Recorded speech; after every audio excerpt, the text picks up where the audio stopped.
ভারতীয় উপমহাদেশে যতগুলো রুচিশীল পোশাক এবং রাজকীয় যে খাবারগুলো রয়েছে, সবগুলো কিন্তু মুসলিম শাসকদের প্রচলিত এবং তারাই কিন্তু এগুলোকে প্রচলন করেছিলেন। তো আজকে কিন্তু তাদের ইতিহাসটাকে কিন্তু বিতর্কিত করা হচ্ছে, তারা বহিরাগত বা ইত্যাদি ইত্যাদি।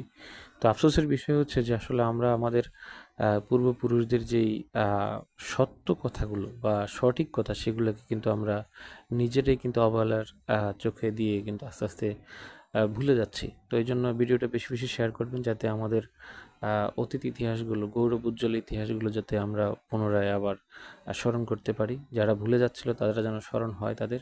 এই জন্যে আমি আর একটা কথা বলবো যে আমরা সবাই সবসময় অবশ্যই মার্জিত ভিন্নমত অ্যালাউ করি, কারণ আমরা একচেটিয়া কোনো কিছুই প্রচার করি না বা প্রচারের পক্ষেও না। আপনি আপনার মতামত দিতে পারেন, তবে এটা স্বীকার করতে হবে যে লেংটি পরা এবং শুধুমাত্র ব্লাউজবিহীন শাড়ি পরা এই ভারতীয় উপমহাদেশের যেই নর এবং নারীদেরকে কিন্তু তারাই কিন্তু সম্ভ্রান্ত পোশাক পরিয়েছিলেন।